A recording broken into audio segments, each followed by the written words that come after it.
अली मेहदी और आप देख रहे हैं नवग्रह टाइम्स। आज हम आपके साथ आपके सामने हैं और मौजूद हैं एक ऐसे नए कार्यक्रम के साथ जिसका नाम है बेतकल्लुफ़। हम इस कार्यक्रम में कुछ लोगों से मिलेंगे, उनसे बात करेंगे, आपसे रूबरू कराएंगे, लेकिन अंदाज बिल्कुल रहेगा पुरखुलूस यानी बेतकल्लुफ़। आइए हम बात करते हैं कुछ ऐसे ही लोगों से, ऐसी एक शख्सियत से जिनका नाम है ममता सिंह। ममता जी, नमस्कार अली जी। मैं तो किचन में खाना बना रही हूँ। हमारा कार्यक्रम का ये अंदाज है और यही इसकी खासियत है कि ये बेतकल्लुफ़ है। हम हर जगह पहुंचेंगे और उनको उन्हीं की फॉर्म में और उनकी मनोस्थिति के साथ मौजूद होंगे, तो उनको उन्हीं की स्थिति के साथ कैमरे पे लाएंगे। क्योंकि अब तक आपने देखा होगा लाइट्स, कैमरा, एंगल, सारी चीज़ें स्क्रिप्टेड होती हैं, लेकिन हम यहाँ नेचुरल रहेंगे। क्या बना रही हैं आज आप खाने में? अभी तो आज तो मैंने लौकी बनाई है, रायता बनाया है और कढ़ी बनाई है।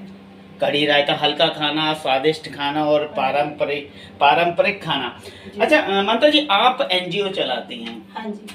आनंद सेवा समिति जी। बहुत सारे लोग चलाते हैं, आप एनजीओ क्यों चलाती हैं? क्या अलग है आपके एनजीओ में? एनजीओ क्यों चलाती है? मैं देखिए, आप अभी खाना बना रहे हो, घर का काम करते हुए घर के साथ साथ मुझे लगता है समाज में भी कुछ बदलाव आना चाहिए। जो महिलाएं हैं, दबी कुचली हैं, सब कुछ जानते हैं, उनके पास विद्या है, ज्ञान है, टैलेंट है, लेकिन वो घर से बाहर निकलने में उनको संकोच करती हैं। उनको या तो कोई प्लेटफॉर्म में मिलता है या इस तरह का वातावरण उनके घर में नहीं है, तो हम उन महिलाओं को मोटिवेट करते हैं। और खुद भी ऐसा नहीं, हम खुद भी अच्छा लगता है। अच्छा, एक तरफ अच्छा प्लेटफॉर्म और एक तरफ प्लेट में शानदार स्वादिष्ट खाना, दोनों में बैलेंस कैसे बनाती?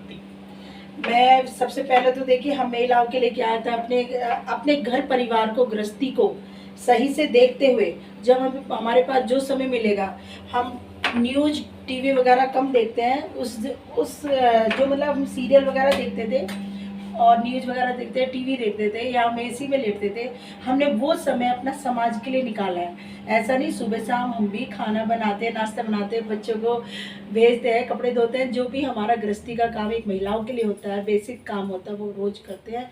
उसके साथ साथ फिर हम लगता है कि समाज में आज किस तरफ मुझे जाना है और क्या मुझे करना है, चाहे वो बेटियों को लेके हो या महिलाओं को लेके हो, तो मैं उस समय निकाल लेती हूँ।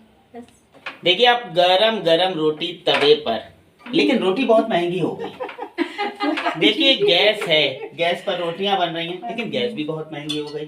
तो एक गृहिणी के तौर पर आप किचन को किस तरह से संभाल पाती हैं इस महंगाई में, और किसे जिम्मेदार मानती हैं इस बढ़ती हुई महंगाई का?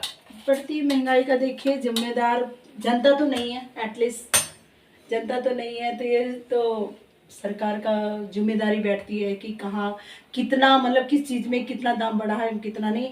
लेकिन सच मानिए, आज आधी से ज़्यादा जो क्लेश है महिलाओं के साथ, वो कहीं ना कहीं महंगाई के लिए है। क्योंकि पहले क्या होता था, 2,500-3 हज़ार में एक छोटे से परिवार में रसोई भर जाती थी डब्बों में। आज मैं भी अगर 5,000 का सामान भी लाऊं तो शायद मेरे डब्बे नहीं भरते। महंगाई इतनी होगी, तो आमदनी वही है, लिमिट वाली, क्योंकि तनख्वाहें जितनी थी कंपनियों में और उससे भी कम मिल रही है, क्योंकि जब से कोरोना का समय आया तो उसके बावजूद।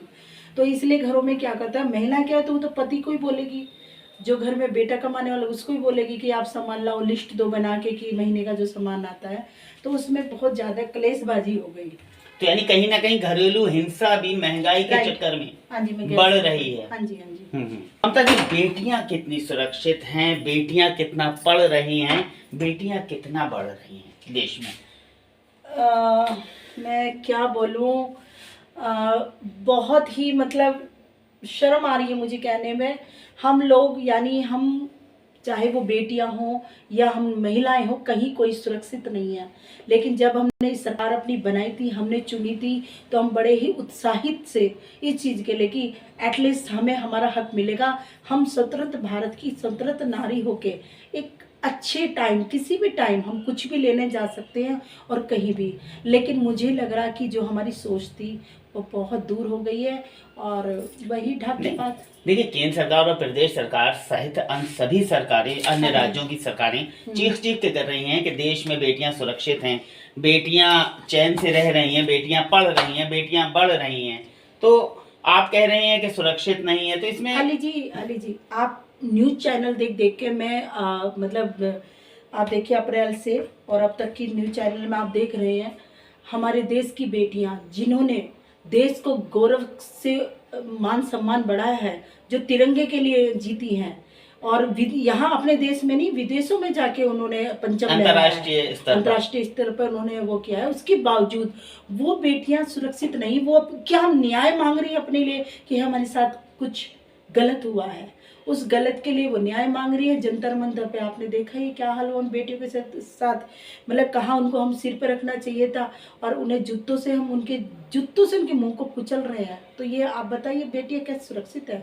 मुझे तो लगता है, मेरी अपनी ओपिनियन है। देखिए, ये थी ममता सिंह जिनका कहना था ना रोटियां सुरक्षित हैं ना बेटियां सुरक्षित हैं।